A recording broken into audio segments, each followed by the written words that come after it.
Welcome to all of you to ICTS. I think many of you, especially the younger participants, the younger people in the audience, you've been here before for ICTS programs. Not many people. Okay, but those who are here for the first time, great that you could make it for this special public lecture. Maybe you know ICTS organizes a lot of outreach events, especially for targeted for the lay public, and very often directed to students to enthuse people about the excitements in science, and to encourage people to think of science as something they can potentially go on to do. So that's one of the important things at ICTS, and there are a number of public lectures, and there are the Copy with Curiosity public lectures which are held in the planetarium. How many of you have maybe gone for a Copy with Curiosity? Amongst the younger people and so on? Not that many. So you should go. I mean, look at our webpage. It's held at the planetarium every month. There is on one of the Sundays in the afternoon at 4 p.m. And we just had one the previous Sunday. The next one is, I think, on the 22nd of September. And it's on our cities and on urban planning and some of the challenges we face in our cities, but very often it is about all aspects of science, ranging from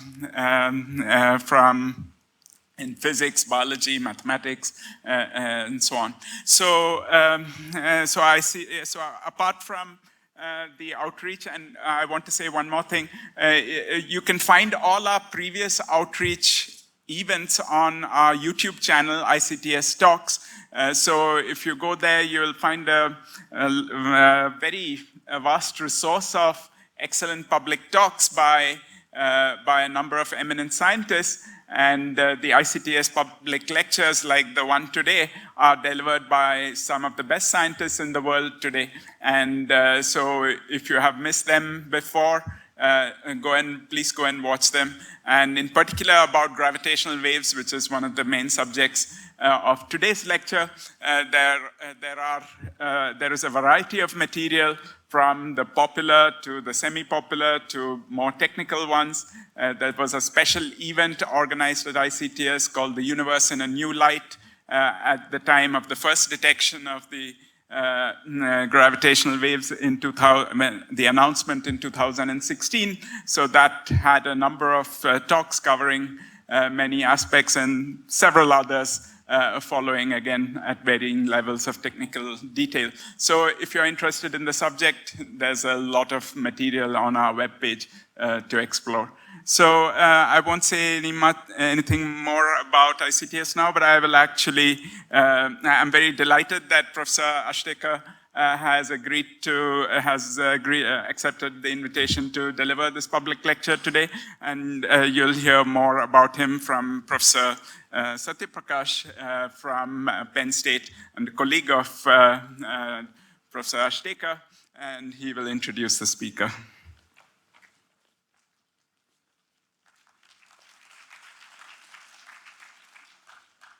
It's really a great delight to introduce Abhay to you. He's an eminent colleague of mine at Penn State University. He studied in Chicago for his PhD. Before that, he did his degree in Bombay University.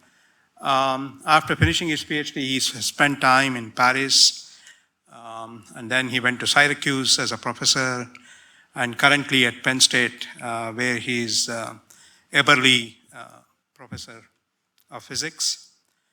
He has won numerous awards for his research, about which I will tell you in a minute, including the Einstein Prize of the American Physical Society. He's a member of the National Academy of Sciences in the United States. The number goes on.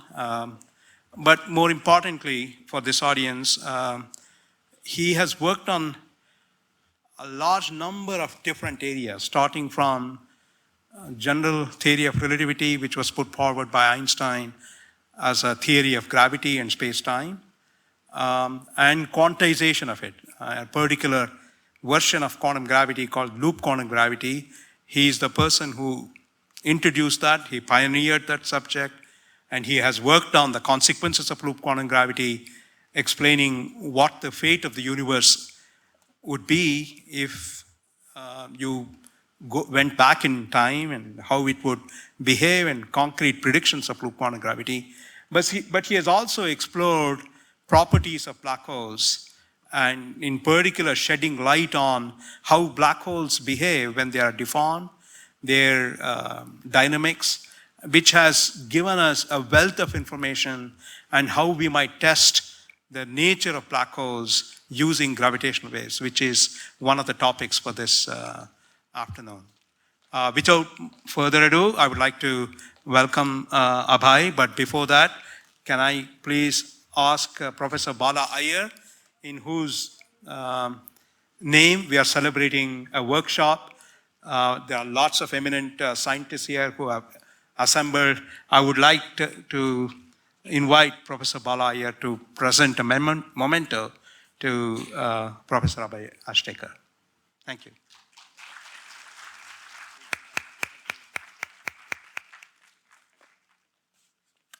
So it's a great pleasure to be here in ICTS and more generally in Bangalore, and particularly for this workshop, which is happening right now.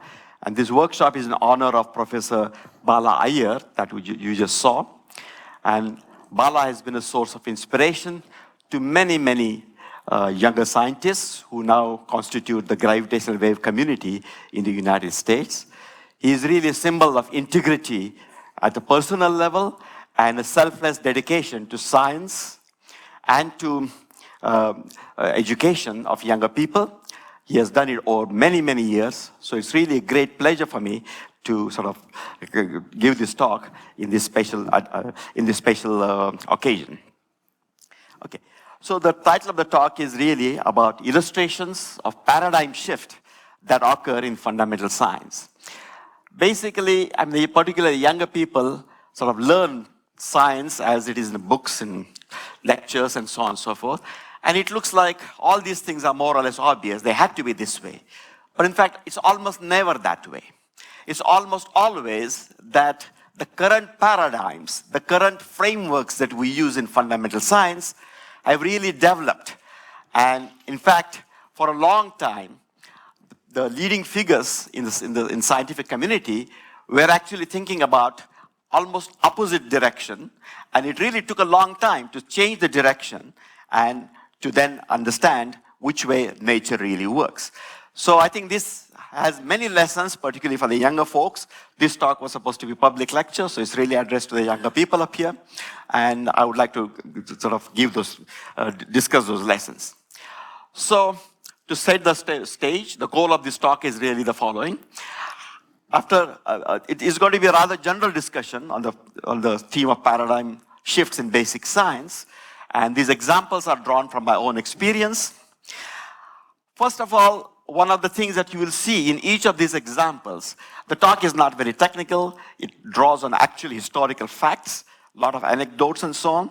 But you will see that from these examples, what is now considered as commonplace knowledge was not at all so just a few decades ago. In fact, most of the scientific community at that time was thinking in almost the opposite direction, as I just mentioned a few minutes ago. Second, precisely because they are so startling at first, the dramatic paradigm shifts take decades to get settled and become the new pool of knowledge that is then used by younger scientists. And the third is that the factors that are driving or slowing the process of these paradigm shifts, they can be very varied. They are not objective at all. They can be world events, they can be politics, they can be all kinds of things, which one normally doesn't think would happen in science, but that does happen in science, as we will see. And it's not a matter of simple logical steps, as is made to appear in retrospect. So this is the themes, and then the organization of the talk is really in these 4 parts. The first is a prelude. So before I talk about these revolutions and paradigm shifts, I have to set the stage, and that is really a framework, and that is provided by Einstein's theory of general relativity. And since younger people are not familiar with it, I will just tell a few words about that. And then I will go to talk about this Big Bang, the modern cosmology, then black holes, and then gravitational waves. Okay, so space, time, and gravity. Now, all the students know very well Newton's laws of gravity, the universal law of gravity. And in this case, kind of amazing thing that Newton did really was the following, that there are these completely diverse phenomena in the universe.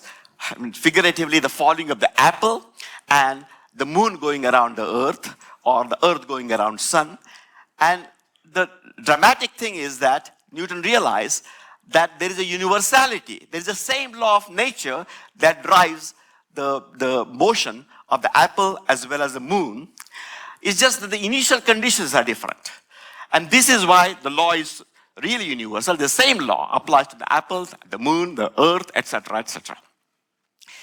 Now, these familiar ideas of Newton, on which this universal law of gravitation is based, it is based on some, in the framework in which space and time are given to us. And this is not so surprising for all of you. That's how you think. The space and time is just around us. It is given to us. We sort of move in space and time just passes. So it's like a stage on which things happen. The physical phenomena happen.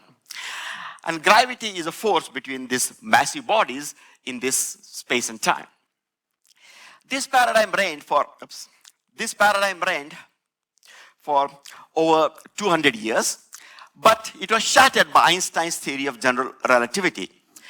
In this theory, first of all, space and time fuse to form a four-dimensional continuum.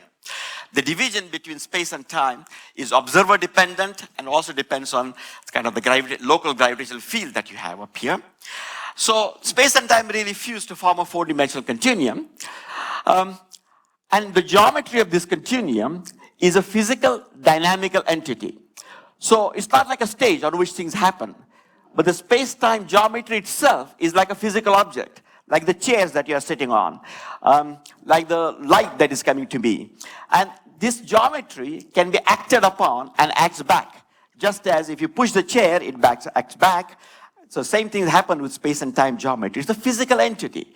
And this is a dramatic shift in understanding the fundamental nature. And this radical shift in the description of reality. And furthermore, this shift is absolutely essential when gravity is very small, very strong, such as near the Big Bang and inside the black hole. Now, this also, Einstein's ideas are also universal. They apply to all objects. They apply not only to the apple and to the moon and to the earth, but they in fact apply to the universe as a whole. This was not, so to say, well understood in Newton's time, but here it really applies to the universe as a whole, and that is what gives rise to the branch called cosmology. So here is a one slide description of general relativity, sort of crystallized, so that you understand the basic fundamental nature of the theory without going into mathematics. The first is that space-time, as I have already mentioned, is no longer an inert background or stage, but is really a physical entity. And the second thing is that the gravitational field is encoded in the very geometry of space and time.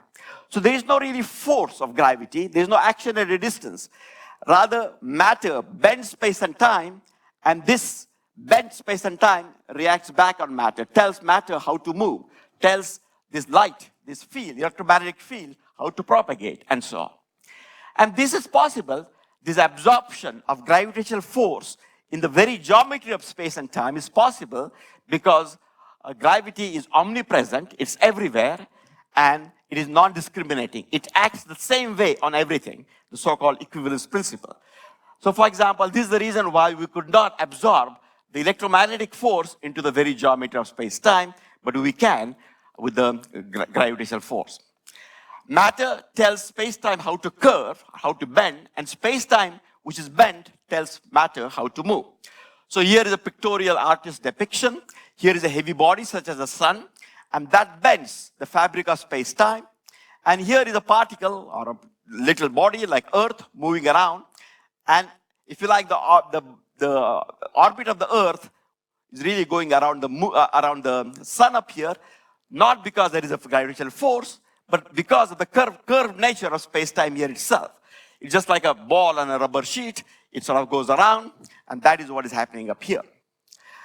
And gravity is intertwined with matter via Einstein's equation. So this is the qualitative behavior, but to tell precisely how matter bends space-time, how to curve space-time, you need this Einstein's equation. So Einstein had been working very hard on general theory of relativity for about 8 years. And then finally, on November 28, 1915, he sent out his last paper to the Prussian Academy. And then he wrote to Arnold Sommerfeld, who was a preeminent theoretical physicist in Munich at that time. And he said, during the last month, I experienced one of the most exciting and one of the most exacting, one of the most demanding times of my life. True enough, also one of the most successful. And then he goes on to explain that basically Newton's force has disappeared. It is absorbed in the geometry of space and time itself. And he goes on to say that, well, this all seems very abstract, but now the marvelous thing is that there was some anomaly, something about the orbit of Mercury that had remained unexplained for a very, very long time, and that is now naturally explained if you get rid of Newton's gravitational force, but instead say that in fact matter, heavy bodies, the sun, has bent space-time, and Mercury is moving in the geometry of that bent space-time. Now this is something that really was so revolutionary, this shift in the understanding of nature was so completely different that leading physicists and mathematicians and philosophers were completely taken aback.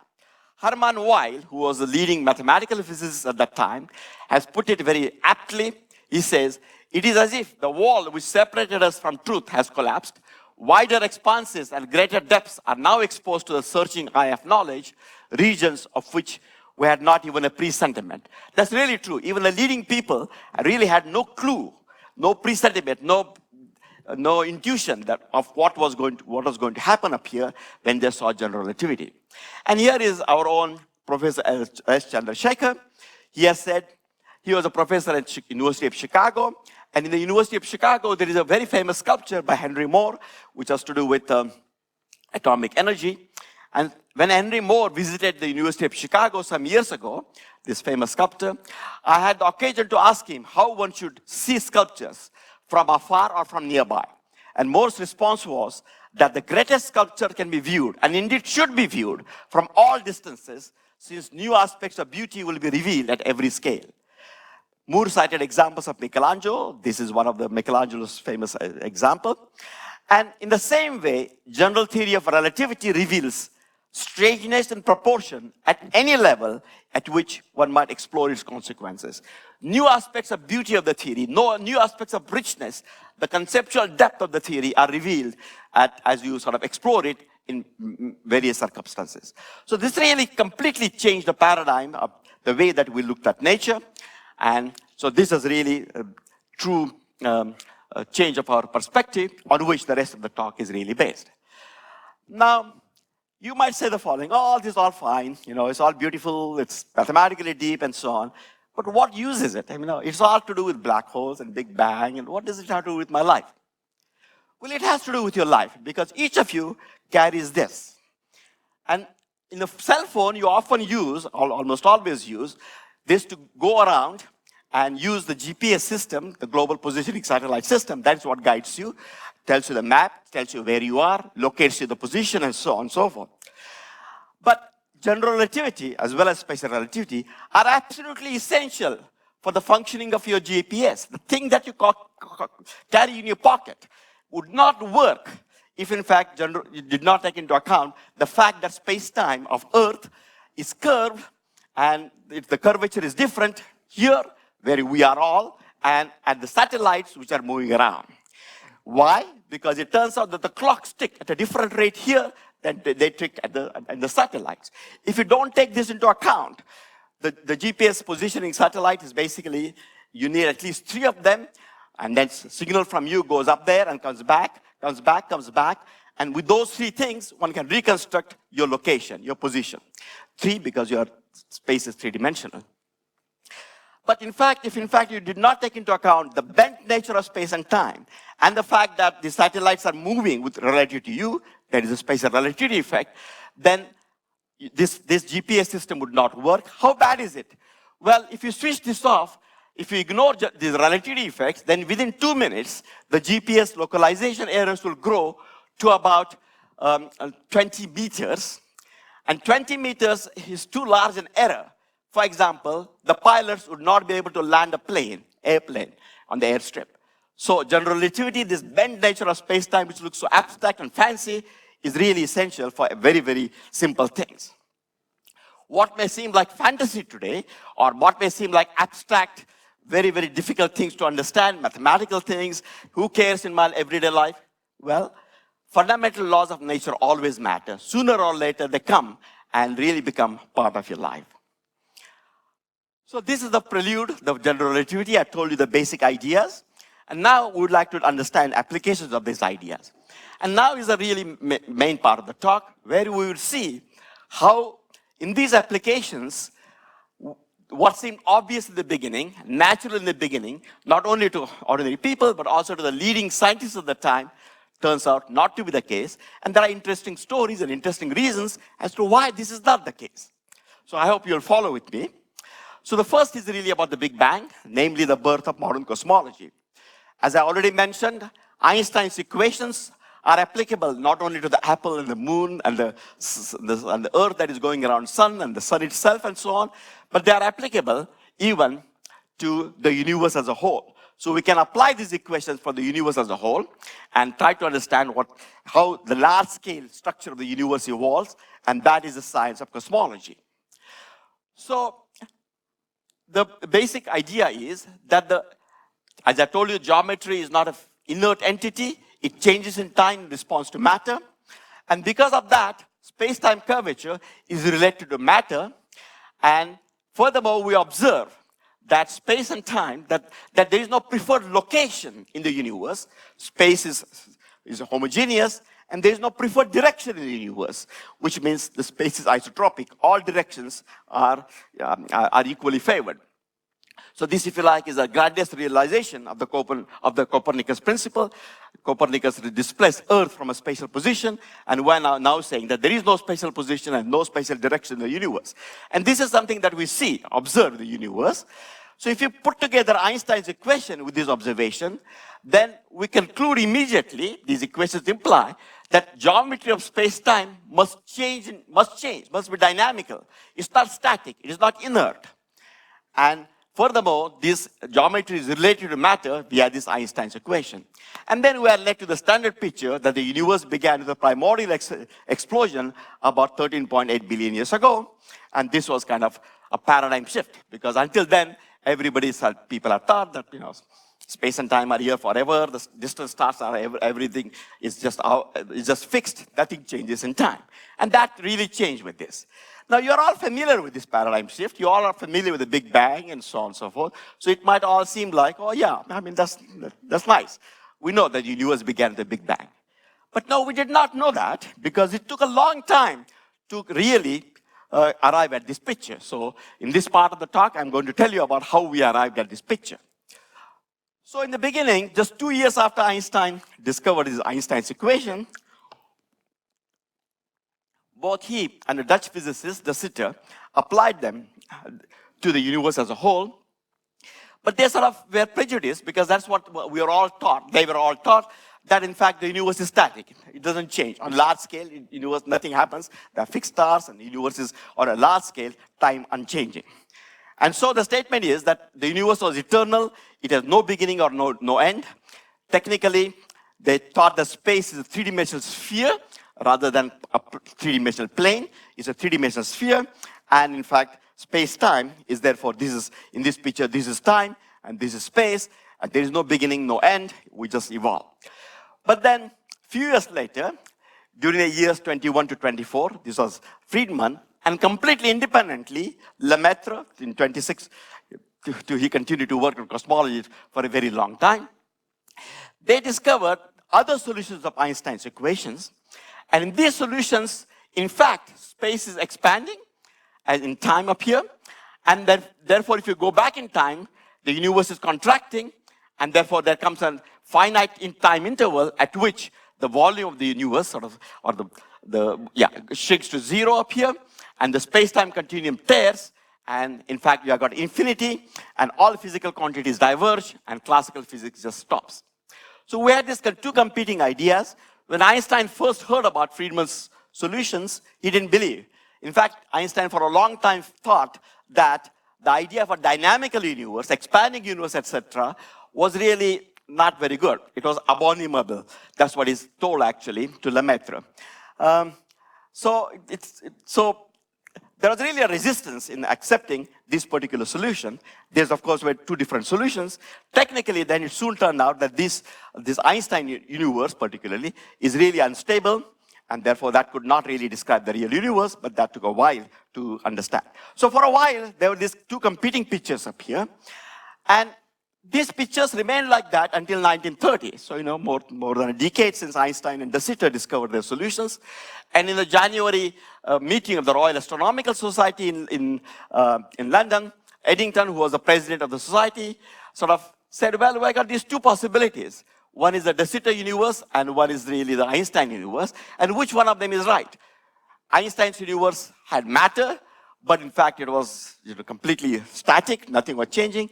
And de Sitter universe had no matter at all, and in certain sense, it was changing. And so in certain sense, it was like a perpetual mobile. So he said, shall we put a little bit of motion in Einstein's universe, Einstein's world, of inert matter, or little matter into de Sitter's premium mobile? Now, this really continues really quite a long time, right? Until Hubble's discovery that the universe is really expanding. And this was between 1929 and 31. In all this time, Lemaitre played a seminal role. He was actually a Catholic priest, and he was a mathematician, director of the Vatican Observatory, and he played a seminal role. Even before Hubble's discovery, using the solutions that he had discovered, right, these solutions up here, and Lemaitre actually understood the physics of these solutions much more clearly than Friedman. Friedman somehow treated them as a mathematical exercise, allowed negative matter energy density and such things, whereas Friedman didn't. He understood that the particles, the fluids, really were supposed to be galaxies and so on. So Lemaitre actually played a seminal role in it, and before actually this discovery, he already had what is known until very recently as Hubble law of the expansion of the universe, and very recently in recognition of Lemaitre's seminal role, I think it was just last year, that Hubble law is now renamed as Hubble-Lemaitre law. There's also another very interesting incident that you might understand. This is what I said, that science is not linear. All kinds of aspects of life actually interfere. So it turned out that George Gamow, that I'll return to in a minute, realized that, in fact, beginning of the universe was something that was, the dynamical nature of the universe, rather, was something that was really important.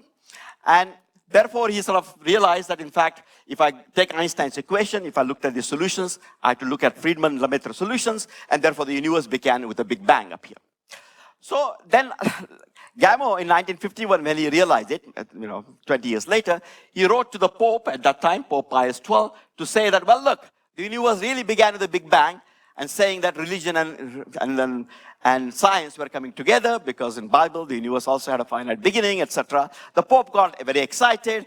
In the meeting, scientific meeting that they had in Vatican, he announced this, that isn't it nice that the two things are coming together? But Lemaitre had the courage to go and tell the Pope that, look, we should not mix science and religion. This is not really confirming Bible or anything like that. It's really something completely different. One is in the inner world or the spiritual world, the other is about the physical world up here. Lemaitre also had the courage to go and tell Einstein that he was wrong. He was wrong at two accounts. One is about the expansion of the universe, and secondly, about the cosmological constant. Lemaitre kept telling Einstein, why do you say the cosmological constant is 0? All this I talk about, it's not natural and so on. It's a physical question, Lemaitre kept saying. So I think he's the only person that I know of, and that I've heard of, who actually corrected both the Pope and Einstein. And both of them listened to him. So that's pretty remarkable. But the point is that these philosophical and aesthetic preferences continued. There's a Soviet program led by the famous Lifshitz, the Landa Lifshitz, Kalatnikov in the late 50s, which sought to whose aim was to say that this Big Bang singularity was an artifact of high degree of symmetry that we assume in deriving these solutions. And in fact, in the real universe, there will be perturbations, and therefore the singularity somehow would not be there. There was also the steady state idea that was followed by prominent British physicists and also Jan Narlikar, Hoyle, Bondi, Gould, and Sharma until the 70s, in which the universe was steady state. There was no Big Bang. So this Big Bang was not natural to all these people up here for the longest time. And so these philosophical prejudices really lasted for a very long time. And as usual, the paradigm shifts occur because of observations. In this case, there were two observations. And these observations first had to do with nuclear physics, and the other had to do with the cosmic microwave background. So for the longest time, the idea of the Big Bang continued to remain outside the mainstream physics and astronomy for decades, largely because its aesthetics and philosophical preferences of leading thinkers. So what changed? The nuclear synthesis. So basically, we all see elements around us, and the question is, how are these elements formed? Now, the heavier elements, like, the thing that we usually use, iron, copper, calcium, in our bodies, all those things are cooked in stars. There's no problem. But the lighter elements, the helium and beryllium and lithium and so on, people had noted how abundant these elements are. And there are just no way that these elements could have been produced in the stars.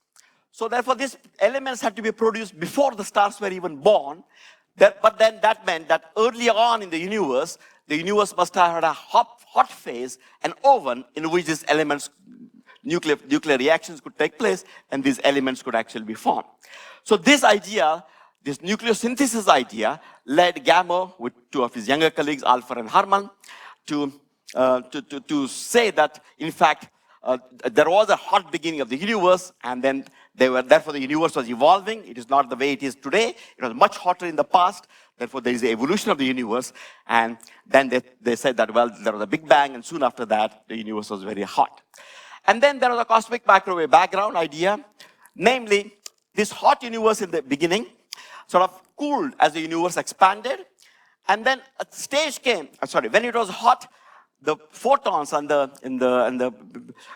matter particles interacted with each other, so the atoms couldn't form, because if you're an atom, there were sufficiently energetic photons to kick off the electrons from the atom and free the nucleus, so to say. But when the universe became sufficiently cold, then these photons did not have enough energy, and elements could be formed. And that epoch, which is the epoch of in which the radiation could then go away freely from the atoms up here, that epoch is called the cosmic microwave background epoch. That is the time on which the cosmic microwave background, if you like, is the relic of the primordial radiation, when the radiation decoupled from matter. So both these observational facts led to the idea that the universe is not really static, it's not really time independent, it is evolving, and then if you use Einstein's equations, that tells us that the universe began with a Big Bang. So cosmic microwave background. So basically, again, this is time, this is space up here. And the idea is that when the universe was about 380,000 years young, the matter and the radiation decoupled from each other, and then the photons travel freely up here from there, and that is what we see up here. So the cosmic microwave background gives us a snapshot of the universe when it was 380,000 years young. And the spectacular success of the last 2 decades is really a powerful interplay between theory and high precision observations, especially through the space mission, have really let us understand how, starting from this cosmic microwave background, the large-scale structure that we see today is actually formed. So this is the famous missions. There was the COBE satellite mission up here. That was the first one in '89. Then there was another one in 2001, which was called WMAP. And the WMAP team won the famous Gruber Cosmology Prize in 2012, after they released the data in 2011. And most recently, we had the Planck Satellite, which was launched in 2009. And its last data was released in 2018, a year ago.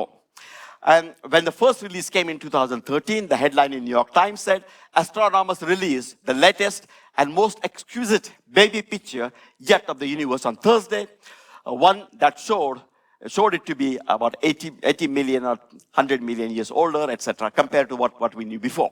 So this really was a spectacular observational mission, and that is what we saw. So here is a picture of this primordial universe at the cosmic microwave background epoch, when it was 380,000 years young. The universe was extremely homogeneous, as Lemaitre had envisaged, and like a perfect black body with temperature about 2.73 degrees Kelvin, except that there were certain small perturbations, which have been exaggerated here a little bit, because these perturbations were only 1 part in 100,000. So small fluctuations in 1 part in 100,000. So the universe was almost homogeneous and isotropic with these small, tiny fluctuations up here. And the amazing thing is that these small fluctuations evolve in time. Why do they evolve in time? Well, what is happening is that the universe is almost homogeneous, but there is some slightly overdense region here and slightly underdense region here. And under gravity, wherever there is overdense region, it attracts more matter, so something which is overdense becomes overdense, more and more. Something which is underdense becomes even more underdense. In other words, it becomes even more and more vacuum up there, and therefore that leads to the formation of large-scale structure. Now, these are just qualitative ideas, but the beauty of all this is really that we do understand the astrophysics and the gastrophysics and the various phenomena that take place to broadly tell us about how these tiny fluctuations evolved into the large-scale structure that we see in the universe today. This really is spectacular. Why? Because you see, if you take 380,000 years and divide by, and take the ratio with the age of the universe, 13.8 billion years, then you find the same ratio as 1 day to 100 years. So this is like taking a snapshot, say in human terms, say 100 years life is a human life, say, then it's like taking a snapshot of a baby when the baby is 1 day old. And you know science so well that you can actually predict. You should know physiology, you should know biochemistry, chemistry, neuroscience, and in order to actually predict what the human being is going to look like when they're 100 years old. So imagine how much biology and biological sciences, how deep you need to know. But the amazing thing is that we know that about the universe. Knowing the baby universe, we can predict, in 1 day old, if like, we can predict what it will look like 100 when it reaches the age of 100. So this is really a spectacular paradigm shift. The paradigm shift is really starting from thinking that the universe was eternal. That is what Einstein, the leading scientists, Einstein and de Sitter, were telling us. There is no beginning, no end, to the idea of the Big Bang, and then formally actually understanding how the large-scale structure of the universe developed because the universe is evolving in time, because it is not static. So this is really spectacular. I was going to say something more, but I think in view of time, I'll just pass that and just go to the second point of the talk. And this is the black holes. So already we saw the one paradigm shift from the non-evolving universe to evolving universe, the idea. The Big Bang theory itself has its own limitations and so on, but I'll not go into that further now. And this has to do with the wrapping of space and time in black holes, which is the second part. Again, here we'll see the paradigm shifts occurring and so on. So what are black holes? Well, they are just as the Big Bang can be thought of as the beginning of the universe, black hole in some sense is like end of space-time. These are regions of space-time in which gravity is so strong that even light cannot escape. It can never escape. You can wait infinite amount of time and still light would not escape. And this is the situation in classical general relativity. Now black holes are widely recognized as engines that drive the most energetic phenomena in astrophysics. But this was not so again, the subject has a very curious history. Here is kind of artist's impression of a black hole. There's a black hole up here. There's a big star up here, and this large star's mass is falling into the black hole. So there is accretion that is occurring up here, and this is the artist's impression of it. Now, are there black holes? Well, there is one in the center of our own galaxy, our favorite black hole, if you like, in the center of our galaxy, and that is HGR-A star.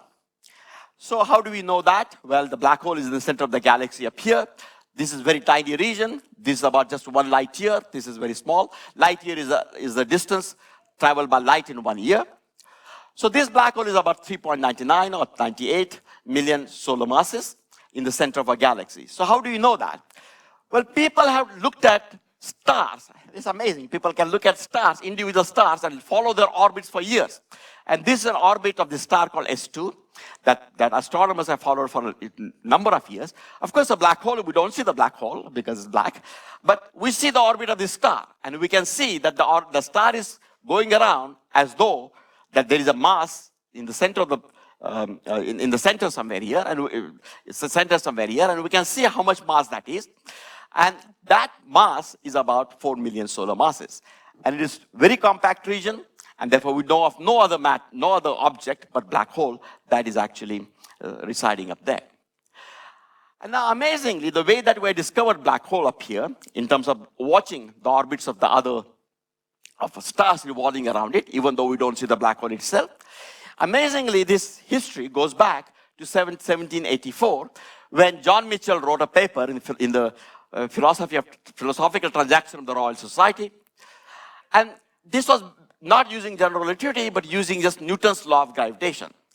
And Mitchell said, if there should exist in nature any such bodies which are invisible to the eye, yet if any other luminous body should happen to revolve around them, then we might still perhaps, from the motion of these revolving bodies, infer the existence of the central ones with some degree of probability, etc. And that's exactly what we do to look at the black hole in the center of the black galaxy.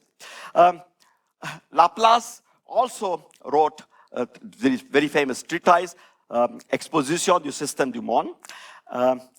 Laplace kept changing his name. Before, he was a marquis, a noble person. After the revolution, he just wanted to be called Peter Simon Laplace. Did not want to get contaminated with the nobility. But he said that a luminous body with the same density as Earth, whose diameter is perhaps 250 times larger than that of the sun, can, by its attractive power, prevent light rays from reaching us, and consequently, largest bodies in the universe could perhaps remain invisible to us. There exist in the immensity of space opaque bodies as considerable in magnitude and perhaps as equally as numerous as stars. Now, these are fascinating accounts. So we say, oh, we knew about black holes. So we have probably taught about this in many elementary courses, how to get the Schwarzschild radius and so on and so forth. But these explanations are fundamentally wrong. And the reason why they are wrong is because in Newtonian physics, all speeds are relative, including the speed of light. There is no absolute speed of light. And therefore, if in fact you had an object which you want to call black hole that you don't see, etc., and if I shine light into that object, just like sun shines light on the moon, and that light is reflected to us, if you think of light as being elementary, just zero rest mass particles, and then these particles go and come back, and you can just think about it as momentum conservation. If you did the same thing, if I pointed a laser to that object, which is like a black hole in Newtonian theory, then in fact, its speed will increase relative to me. Speed will increase as it leaves. On Earth, the speed is some speed, say c, and then it will increase, and then it will hit that object, and then just by momentum conservation, it will come back, except for some small loss that may occur, but there is small loss also on the moon. It will come back, and I should be able to see this object. So there really is no reason, because speed of light is relative in Newtonian physics, there really are no black holes in Newtonian physics. For black holes, we need both an absolute speed of light, not a relative speed of light. And that is what Einstein provided us through special theory of relativity and gravity. And what happens is that if you have both these objects, then of course we have general relativity. And in general relativity, as I told you in the beginning, space and time are curved. So here is a picture Here is an event. So this is some point in space and point in time. And I flash a light like this, laser light. And then the point is that in the future, the light travels along these null rays, these rays up here. And this is called the future light cone. And I can look also at all the light rays which are converging to this point, and that will be the past light cone. We're going to focus just on the future light cone, because if I shine light from here, it will go out in these directions. Time is this way, space is that way. And what happens is that if you have a massive body, then in fact these light cones start tipping, until they become tangential to some surface, which actually encloses some region, so that all the light rays, which are future directed, remain trapped. Here, some light rays trapped, it goes inside, but some light rays untrapped. This light ray is untrapped. Here, all the light rays are trapped, and then we got this trapped region. So in general relativity, one can have regions in which light is trapped in an absolute sense. Doesn't depend on observer, it doesn't depend on relative velocities, etc. Irrespective of who observes, this light is trapped, and therefore curved space-time is absolutely essential for black holes. So this is a side remark, because quite often people say, oh, in Newtonian physics we can have black holes. No. Conceptually, in Newtonian physics, you cannot have black holes. Okay. Again, now turn to this paradigm shift and the curious history of black holes. The simplest black hole solution was discovered by Karl Schwarzschild while he was serving on the front during the World War I.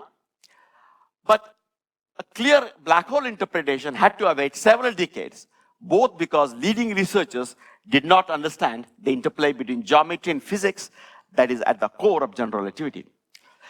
So Chandrasekhar, as you might have heard, on his famous voyage from India to Cambridge, he worked out that in fact, if he had a star, that the stars could collapse. Maybe I should spend some time here. So what happens here? So normally we got a star like our sun, and the reason why the sun doesn't collapse is the following. On the one hand, you have got the outer core of sun up here. That is being attracted towards the center by gravity. But there is also nuclear reactions which send out light, and there is a photon pressure. So there is a pressure that is outgoing, and there's a gravitational attraction which is ingoing, and they are in balance, and therefore the sun doesn't collapse. But imagine you wait long enough, as in fact is going to happen to our sun, that the sun burns up all its nuclear fuel. Then there is no energy that is coming out, there is no photons coming out, and then there is only gravitation. And then under that gravity, the star will collapse. Our sun itself would be a white dwarf, a certain kind of star, and then it would actually collapse. So the question was really, what is the maximum mass that a white dwarf can have without really such a collapse? And Chandrasekhar worked this out, and it turns out to be about 1.4 times the mass of the sun. And then the idea is that the fate of the heavy stars then, after the nuclear fuel is all burnt up, would be that they can collapse, and very often if they're heavy enough, they would form black hole. And then in 1939, Oppenheimer and Schneider used Einstein's equations to really study gravitational collapse to form black holes in general relativity. Here, Chandra was not looking at Einstein's equations. He was looking at the physics of fermions, of the elementary particles, whereas here, Oppenheimer and Schneider actually used these Einstein's equations. So you would think that by 1939, in fact, people would have accepted there are black holes in the universe, But here is a kind of a very interesting example as to why certain results in physics, which are really fundamental, can get buried because of something which has nothing to do with science at all. The issue in which the physical review issue in which this paper appeared also carried an article by John Wheeler and Niels Bohr on nuclear reactions. It was also the same day on which Hitler invaded Poland. There was already a fright because one knew in the West that Nazis had discovered nuclear reactions. So there was really worry that they will build a nuclear bomb. And if they had a nuclear bomb, then of course they would have won the war. And so the leading physicists were much more interested in the paper of Bohr and Wheeler than in this paper up here. And it took decades to really understand the significance of this paper. There's a very nice essay by Freeman Dyson which describes the state of affairs. So there are prominent examples of reluctance. When Chandra discovered this, and he was asked to present it in the meeting of the Royal Astronomical Society. Eddington got up at the end of the meeting and said, he was the president of the Royal Society, various accidents may intervene to save the star. But I want more protection than that. I feel there should be a law of nature to prevent a star behaving in this absurd manner. And he gave some, basically he was saying that special relativity would be violated by the star. If one of you guys wrote such an answer in an exam, certainly at the end of your master's exam, you just fail the exam because you don't understand basic special relativity. And here was Eddington, who was a preeminent scientist who wrote the book on general relativity, was making such absurd claims. But that is because of certain intuitions, certain beliefs that people have. Einstein himself in 1939 had a paper which says impossibility of formation of a black hole through gravitational collapse. And the calculation itself is perfectly fine. He considered a star which is collapsing, but he thought the star could collapse in an adiabatic way, in a slow way. And then he showed it cannot happen. Therefore, he concluded that there will be no black holes. But in fact, what happens is, as Oppenheimer and Schneider showed, is that it's not adiabatic at all. It may be adiabatic in the beginning, but at the end, it's a millisecond. It goes whoosh, right? It's not an adiabatic process at all. So very leading people, leading figures up here were arguing in the wrong way. And Peter Bergman, that was the first influential text in general relativity, which was published in 1942, and even now, he does not make any mention of black holes. In the late 70s, there was a widespread belief that yes, Einstein's theory does admit these solutions, which are black holes, but these are mathematical solutions with no physical significance, and this is a wide belief in both, not held by general relativity people like Chandra and other people, but it was wide belief in the physics and astronomy communities. Now the black holes are routinely invoked as engines that drive the most energetic explosions in the universe. We got here accretion, and we get some X-ray image up here. Here is a gamma ray burst, where in a few blinding seconds, more energy is emitted than 1,000 suns do in their entire lifetime. And this is only possible because of a central black hole. And here's a picture of two galaxies merging, and the central black holes are actually merging as well. So there's a big paradigm shift that occurred. And the reason why it did not occur early on was not something logical. It had to do with psychological prejudices. It had to do with the World War event taking place and various things. So last smaller topic is the gravitational waves. So these are ripples in the very geometry of space and time. And again, we'll see what happened here about gravitational waves. I mean, you are all heard about the spectacular discovery and repeated discoveries that have been made. You have heard about LIGO India. So it might seem like, oh yes, gravitational waves, from general relativity, birth of general relativity, we knew that there will be ripples in the curvature of space-time, and that will be gravitational waves. No, it is not at all like that. So what happened? So already in 1915, Einstein discovered his equations, and just a year later, Einstein showed that in fact, just as if you had a dipole moment, a positive negative charge in electromagnetism, and if it is oscillating, then time-dependent dipole moment emits electromagnetic waves. And that is how, in fact, radio antennas and so on work. There are time-dependent dipole moments up here. Einstein realized that the same thing is true, that you might have a body, such as this body up here, and this body has a certain quadrupole moment, and if the body were moving, then in fact this quadrupole moment would be changing in time, and Einstein discovered that in the weak field limit of his theory, because the equations of Einstein's theory are nonlinear, they're very complicated, so he just looked at the weak field limit, a very spatial approximation. In that limit, he showed that the time-changing quadrupole moment actually emits gravitational waves. They could go away, and they could take the energy away from the system, and so on and so forth. And again, just like for electromagnetism, gravitational waves come with two polarizations. They're called H plus and H cross. So if you give a ring of test particles, just particles sitting up here, in this plane of the screen up here, and if the gravitational wave went in this way, then if it has one polarization, this ring will be distorted. A few seconds later, it will look like that, then like that, then like that, and like that, come back. So it is just going to be distorted up here. And the same thing is happening with this other polarization called H cross. So the gravitational waves have these physical effects. So, but there's a curious history here. although Einstein had this quadruple formula, it was a weak field limit. And that is a limit in which you don't see the full-blown generality of general relativity.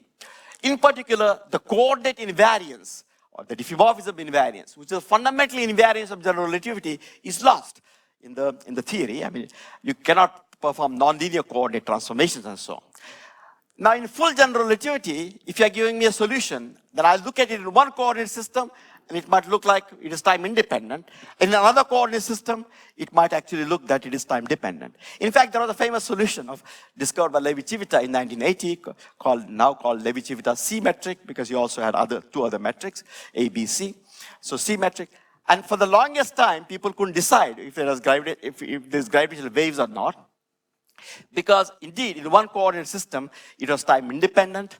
In the language that people understand here, it is a boost killing vector field. So therefore, if you think of boost as being time, then it's time independent. So people said, well, it's time independent. It cannot have gravitational waves. But in fact, one needed the very detailed calculations which we performed in a very long time ago in 1982, so a long time since Levi-Civita discovered this solution, to show that indeed, they do carry gravitational waves in the full general relativity. So there was a lot of confusion in the early days. And in fact, Einstein himself contributed to this confusion. Because in 1936, he was working with Nathan Rosen, his assistant, postdoctoral assistant at that time. And with them, they discovered a solution of Einstein's equation, which is called Einstein-Rosen waves now. But at that time, he somehow thought that that particular calculation showed that the gravitational waves would not exist because one would be led to a singularity. Turned out that that singularity was a coordinate singularity. So even Einstein made a mistake about this. So not only he made a mistake, but he actually wrote to Max Born, of the probability interpretation of quantum mechanics, leading physicist, that together with a young collaborator, I have arrived at the interesting result that gravitational waves do not exist, though they had been assumed to be a certainty in the first approximation. So he just basically said that his 1916 paper was wrong in the sense that it was correct in that approximation, but if you went beyond that approximation, if you looked at exact general relativity, then gravitational waves do not exist. Oops. Sorry, good. Then gravitational waves, in fact, do not exist in full general relativity. And then he went on to say, this shows that nonlinear gravitational field equations, Einstein's equation, tell us more, or rather limit us more than we had believed up to now. So there was a lot of confusion. Is the gravitational waves real? They're not real, etc. And this confusion finally was really resolved in 1960s through the British groups, first led by Herman Bondi, and then Roger Penrose and Ted Newman. Particularly Roger Penrose gave a very geometric characterization of Bondi et al.'s work to establish the reality of gravitational waves in full nonlinear general relativity. And this was only done in the 60s through systematic and theoretical analysis. On the observational side, the reality of gravitational waves was established by careful observation of Russell Hulse and Joe Taylor of a binary pulsar system. So basically, you have got two stars. One of them is a pulsar, so it is sending these signals, and the other star is going around it. But the point is, and through this, astronomers can actually tell you the period of this system, how long it takes for the other companion star to go around, even just from these pulses that they actually get from the pulsar up here. And it turned out that if in fact the system radiated gravitational waves, then it must be the case that because of conservation of energy, this energy should come from somewhere, and therefore this orbit should be changing in time. And if you use Einstein's quadruple Fomin formula, you can find out how much the orbit is changing. And they found that indeed, the orbit is changing precisely the way that the quadruple moment formula actually changes. And for this discovery, they received the 1993 Nobel Prize. So in principle, the reality of gravitational waves was established, but it was established in an indirect way. It is not that it's just like light here. I see the light directly for me. It was not like that. One did not actually see the effect of gravitational waves directly. Rather, one just saw an indirect effect of gravitational waves, that system must be losing energy through gravitational waves, and therefore the system should behave in a certain way, and we see that the system is behaving in a certain way. So even though we do not actually measure the gravitational waves that are going out, we conclude that they must be there. So this was an indirect determination. And then one can ask, why such indirect methods?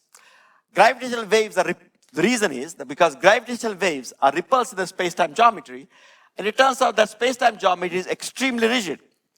So for example, if I take some material like a rubber, and I put some force on it, then it bends. So I got this Young's formula, like stress and strain are related by Young's modulus, and therefore I can ask, what is the Young's modulus of rubber or of steel, etc. And one finds that similarly, the gravitational waves actually bend space-time. So one can look at Young's modulus of space-time.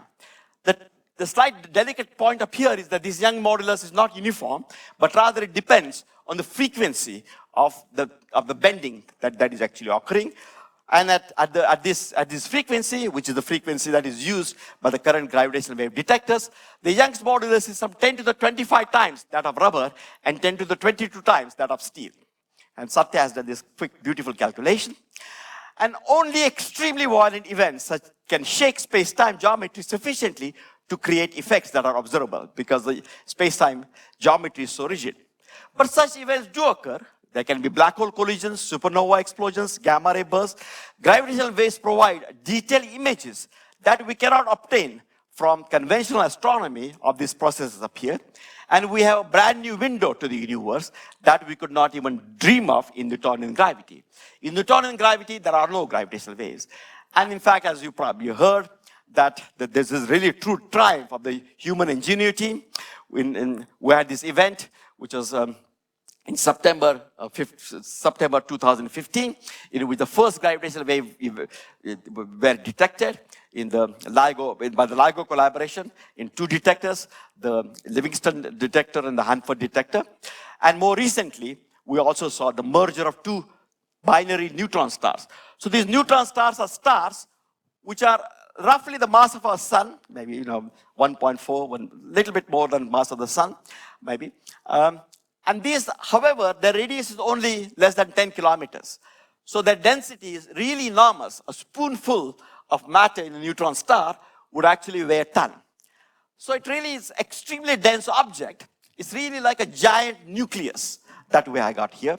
And two such giant nuclei actually collided and created gravitational waves. And in doing so, also produced all kinds of heavy elements. And in fact, now one believes that the heaviest elements are probably all produced in the binary neutron star collisions up here. And this was really followed by some 70 electromagnetic observatories, and it resolved a long-term mystery about the origin of the short gamma ray bursts up here that was there. So what we have seen is three examples: the Big Bang, black holes, and gravitational waves. In each case, the first intuition as well as what people believed, leading scientists believed to be true, turned out to be wrong. And it took a long time to correct our intuition and create a new mainstream point of view. And therefore, I just want to summarize in the last transparencies up here. So really, I presented these few examples of paradigm shifts. And I think this is very well captured by this biologist. This is a beautiful book, Consilience, The Unity of Knowledge by Edward Wilson. He says, the physicists succeeded magnificently, but in doing so, revealed the limitation of intuition unaided by mathematics. The understanding of nature they discovered comes hard. The cost of scientific advance is the humbling recognition that reality is not constructed to be easily grasped by the human mind. And the paradigm shifts that I told you about really are vivid illustrations of this. The universe looks completely static, but it actually is dynamic. It actually had a finite beginning. That there can be regions of space which we cannot imagine looking around us, which can be black holes. And there can be ripples of gravitational waves. These ripples of gravitational waves could be detected by real ingenuity, by creating these detectors, which are the most sensitive instruments ever constructed. And therefore, these paradigm shifts illustrate the audacity of human race to see way beyond what is directly perceived. So lessons. They really provide these paradigm shifts for younger researchers there are some lessons up here. First, this is the same as what I said in the beginning. What is now considered as commonplace knowledge was not at all so just a few decades ago. In fact, most of the scientific community at the time was thinking in almost the opposite direction. It needs great courage not to follow bandwagons of fashion or some orthodox beliefs just because people have believed it for so long time. If you really believe in something, you should have the courage to follow that and do it in very detail. That's what Chandrasekhar did. You know, even though Eddington mocked him and most of the astronomers in Britain thought that Chandrasekhar was wrong, he didn't drop it. He spent the next decade, or not complete decade, but more than 5 years in refining the whole idea about the gravitational collapse, etc. And then he changed the subject, he went to something else. So one should have this courage and faith. If your calculation is correct, you believe it is correct, you should have that patience you should have the courage to actually pursue it. Secondly, precisely because they are so startling at first, the dramatic paradigm shifts take decades to get settled and become the new common pool of knowledge. In each of those cases, we saw the Big Bang, the black holes and gravitational waves. All of them really now are kind of the common pool knowledge, but it takes a long time, and one should not really be discouraged. I mean, in Chandrasekhar's case again, I mean, he did that work in the 1930s, and it's only in the 1980s that black holes came to be regarded as real things in the universe. And third, factors driving and slowing the progress are quite varied, and it is not a matter of simple logical steps, as it often made to appear in the retrospect. And therefore, one needs this maturity to realize that life is like that. You know, scientific thing is not isolated from the rest of the life, and one just has to accept that. And in all these three things, the courage, the patience, and maturity is truly exemplified in the work of Professor S. Chandrasekhar. Thank you.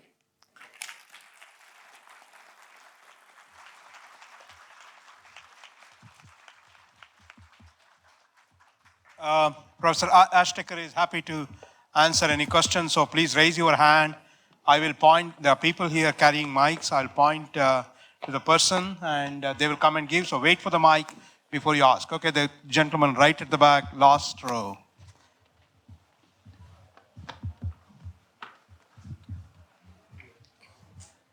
Hello? Go ahead. Yeah, this is not related to the topic, but... Keep the microphone slightly closer to you. Okay, yeah. Sorry. Suppose, let's say two entangled particles, one falls into the event horizon and one escapes the event horizon. So can we know what happens in the event horizon to the escaped entangled particle? Yeah, so to do this, one has to go way beyond what I presented. One has to go beyond general relativity. One has to worry about quantum gravity. And there are several scenarios. Now, the scenario that there is a class of scenarios which believes that in fact the event horizon is absolute, and that there is even when the black hole evaporates and so on and so forth, there is still a singularity. There is still an edge in the universe. Now, most of us general relativists can't understand how, if this were the case, then in fact the information could come out at infinity.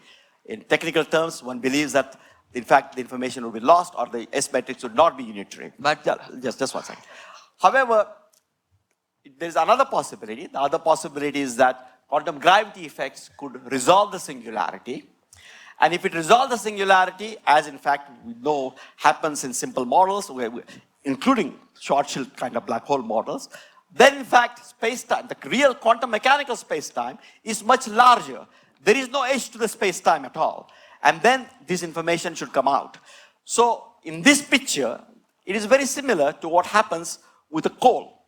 If I take a coal and light it, the coal to begin with is in a pure state, right? And when I light it, then the quantum state of the coal and the quantum state of the photons that are emitted are entangled with each other. And for a long time, I would just see the radiation.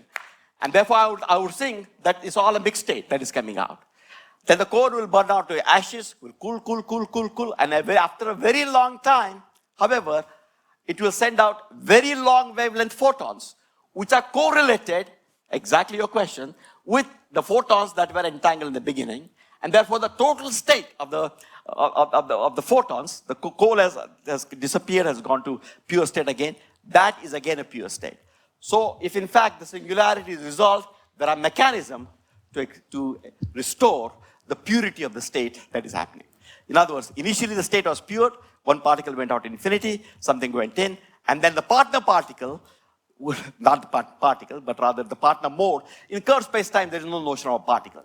It's not a well-defined notion, but the modes are well-defined. So that mode could come out at much later instant of time and would be correlated with what came out very early time. And therefore, yeah. But I think I would prefer, I'm happy to answer these questions, but people who don't know or would like to answer the question, ask questions about the topics that I covered, please ask them first. Yeah, I was going to make the same request.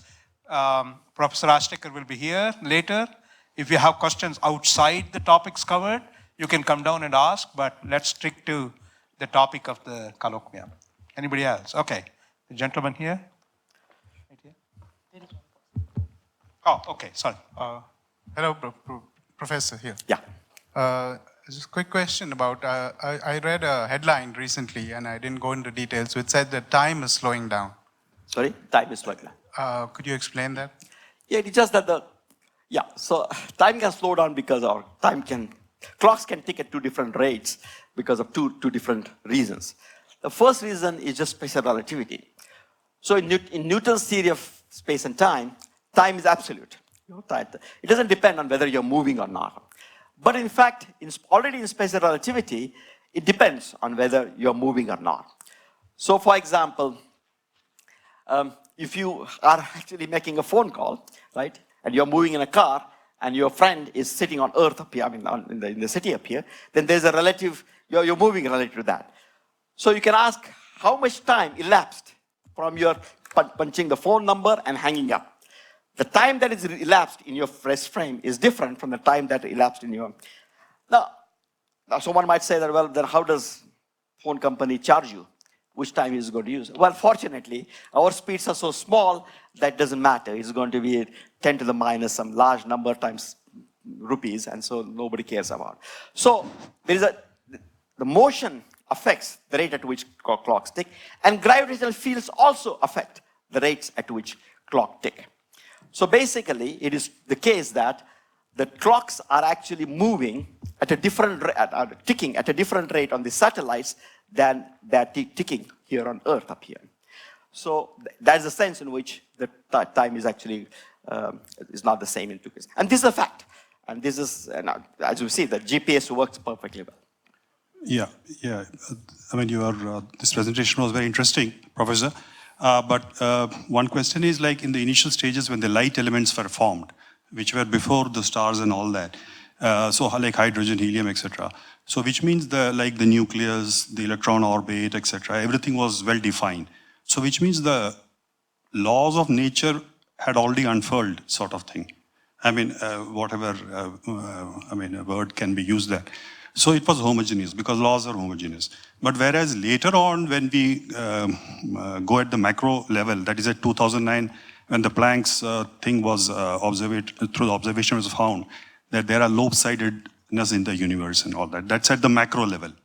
So, I mean, how did these laws of nature emerge homogeneously from one, like hydrogen at one end of the universe is same as the hydrogen at the other end. But these laws were start at the beginning itself. Right. So how this developed actually? So the statement is that, I mean, the way that physics has worked so far, almost all, actually the majority of physics, I mean, almost all of physics, is to assume that there are laws which are applicable everywhere. They're the same. Okay? Now, things can change in time. So what can change in time? Well, they change in time just in response to the time evolution. Right? I mean, just as you can say that laws of nature are the same, so how is it that in the distant past we had almost homogeneous universe and now there is structure? Well, that because the laws of nature predicted that there should be such a homogeneous structure. So now this asymmetry of Planck, first of all, it is at a low confidence level, but we should, supposing it's actually there, right? So we need good explanations for that. And my colleagues and I have, for example, an explanation of that, which has to do with initial conditions which describe the state of the universe even before the cosmic microwave background. Basically, it's precisely because what happens at the Big Bang. So if you take into account quantum gravity theories, then there is no Big Bang. There is actually something else, namely the quantum theory doesn't break down, etc. So you can specify initial conditions at very early time. They are natural initial conditions, but they are not such that, those natural initial conditions are not such that there is total homogeneity and isotropy. There can be some inhomogeneities, and they come from really the quantum mechanical uncertainties, and I will be very happy to talk about this because those are exactly the 2 slides that I skipped because of the time. I was looking at the clock and the slip. So the point is that there can be these phenomena occurring because of different very specific initial conditions can evolve into such what we observe today. Almost spatial homogeneity, but there is some hemispherical anisotropy. That can happen.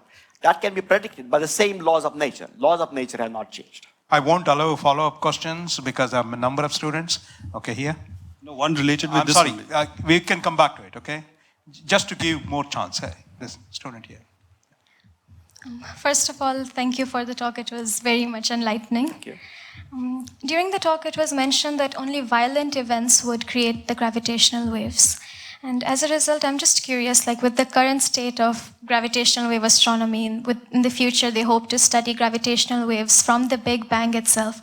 However, at this stage, my logic tells me that the Big Bang's gravitational waves would be greatly diluted by this point. They would be highly weakened. So does that imply that gravitational wave detectors or technologies will be able to detect the gravitational waves from the Big Bang? Right. So people are proposing experiments that actually, some of the experiments are still going on, at the South Pole, various observatories up here. So there are various kinds of gravitational waves. The one that I talked about here had to do with compact objects going around changing quadrupole moments. Conceptually, they are quite different from what happens at initial, this primordial gravitational waves, which are supposed to come from a very early universe. It is not because something is changing in time, but it really has to do with these initial conditions that I talked about before. And these initial conditions are such, is basically there are quantum fluctuations, and these quantum fluctuations can actually grow, and they become gravitational waves up here. But so you need different kinds of detectors there, that have completely different wavelengths, completely different things. But yeah, people are hopeful. Of course, we don't know. There's no solid prediction as to at what level we would find these gravitational waves. In other words, we don't know how strong they are. So therefore, the question is whether we'll be able to construct instruments which are good enough, but people are actually doing that. Okay, there's a question there, yeah. Thank you, sir, for the talk. My question is about the Young's modulus of the space-time that you talked about. And in normal sense, the Young's modulus is dependent on the intermolecular forces. It is caused by the intermolecular forces. But what is giving the space-time itself its Young's modulus? So it's really Einstein's equation. So this is a beautiful calculation that Satya showed me. We did discuss in our discussion, we realized that it depends on the frequency, and it's not an absolute thing. It really has to do with Einstein's equation. Einstein's equations have this geometrical tensor on the left-hand side is equal to the matter on the right-hand side. The matter has to do with stresses, so-called stress array tensor, and the left-hand side is, you can think of it as being strain, which is really created by some disturbance. If I change the right-hand side of the this quadrupole moment which is changing, then how much strain is produced. So using Einstein's equations, one actually, so it's all encoded in Einstein's equation. It's not a new thing. It just comes out of Einstein's equation. It's not because, at a very deep level, when we have really understood quantum theory of gravity and so on, one would hope that one can find similar explanation. One might find a fundamental derivation which will tell you that how these microstructures of space and time give rise to the Young's modulus, just like the intermolecular forces. But we're nowhere there. At the moment, it is a macroscopic description in the classical description. And it's just coming out of Einstein's equations. Hello, sir. Thank you, sir. Okay, there's a question there. Okay, go ahead. For the layman's understanding, how the matter was formed before the Big Bang or in the beginning?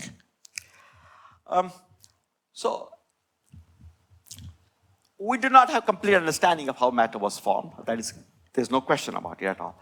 But one of the leading scenarios is really that there was some, at the end of, so there's the inflationary scenario. So the idea is, even if you just take classical general relativity, don't go to quantum gravity, then the idea is that you had the Big Bang, and then, but very soon after that Big Bang, the universe underwent a rapid expansion. But the state of the universe really is a quantum state. So it has some quantum fluctuations which are built into that. And these quantum fluctuations are described. In other words, normally in classical physics, you say there is vacuum. That means there is nothing. But in quantum mechanics, even in vacuum, there is something.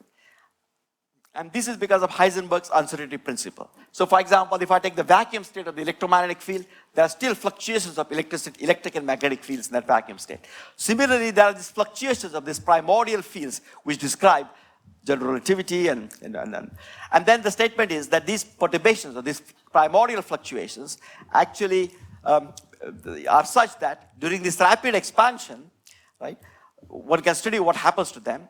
At the end of the inflation, at the end of this epoch, the matter particles that we see are actually created because there is a time, there is a stage of the universe in which there is kind of friction that occurs among these perturbations. I'm trying to say it because it has to do with, as you said, layman's term, but there's some friction that occurs in this fundamental fluctuations. And therefore the universe heats up, and during that heating up process, the matter that we see around us, the standard matter, is actually created. This whole idea is a reasonable idea, but it's not something that is worked out in great detail. So it is not that there was matter immediately after the Big Bang. It took a while for this matter to be generated. There's a question there, right at the back. Thank you for the lecture, sir. It was very educating. My doubt is that I've seen many posts which say that the extent of observable universe is reducing since the space is expanding faster than the speed of light. But theory of relativity limits that nothing can move faster than the speed of light. So is space an exemption, or how would you explain it? Okay, so there's just a little bit confusion up here, conceptual confusion. If I take this laser light, and supposing it was powerful enough that actually I could shine it not only up to this wall, but many, many, many kilometers. And if I just moved my finger just a little bit, you see, if I just moved here, the laser is moving here perfectly causally, right? I mean, I'm not moving the laser any faster than, but that image that I'm seeing up there is really moving much, much faster. So that you can imagine, the arc is just going linearly in distance, if you like. So you can imagine if I had this laser, sufficiently long thing, then at one stage it would look like that this green spot is moving faster than the speed of light, because it went from there to there in this tiny interval in which it is. But there's no causality violation at all in doing that, because I'm doing it right now, and there's no causality violation, because causality has to do with what I'm doing here. So it's just a simple geometrical fact. The same thing is true with the expansion of the universe. It's simply geometrical fact. There is no violation of causality at all. Thank you, sir. Okay, there's a question there, here.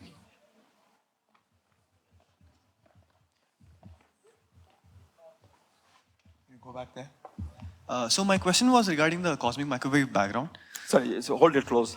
My question was regarding the CMB and the latest data that was released last year.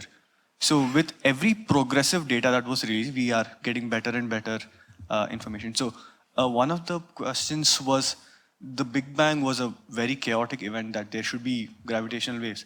And I would say even the inflation, right, that led from the homogeneity of whatever the universe was to whatever we see now, that should also be a pretty chaotic event. So could there be possibilities that we would find some of these gravitational waves in the way that, let's say, the matter is clustered, or let's say the formations of galaxies, or the locations where these galaxies are formed, could they have clustered because of the said gravitational waves? No, they're too weak to do that. So the gravitational waves themselves will not affect the cluster. I mean, Yes, in principle there is an effect. That effect is way too weak. And it's not that the universe is chaotic. It really is this very beautiful idea. Maybe I should not have skipped those 2 slides. It's a very beautiful idea. It has to do with the quantum fluctuations that actually grow. And these quantum fluctuations are what is causing these primordial gravitational waves. Quantum fluctuations in the early universe of...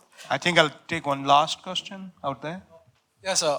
Thank you, sir. And you were very clear about the creation. Yeah. You were very clear about the creation of the gravitational waves and their measurements and how they're formed, how much time it takes. Could you give me like whenever I think of waves, I think of particles oscillating and then you measure those oscillations and waves. Yeah, so what exactly are gravitational waves and what are you measuring? And as a consequence, calling it gravitational waves. Yeah, so as I said here,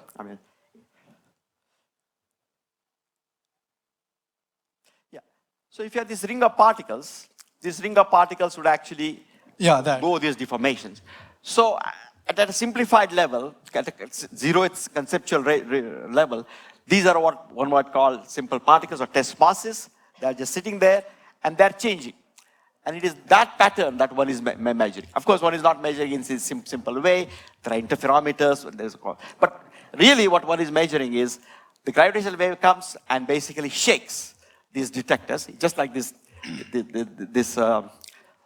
mirrors which are suspending in the interferometers. And they are like these test masses, and they actually go slightly, they're slightly expanded in one instant of time, and then quarter cycle later, they are distorted in another way. Then they come back at the end of the 4 cycles of here. This is actually coming back full wave. So these are the oscillations that one is actually measuring.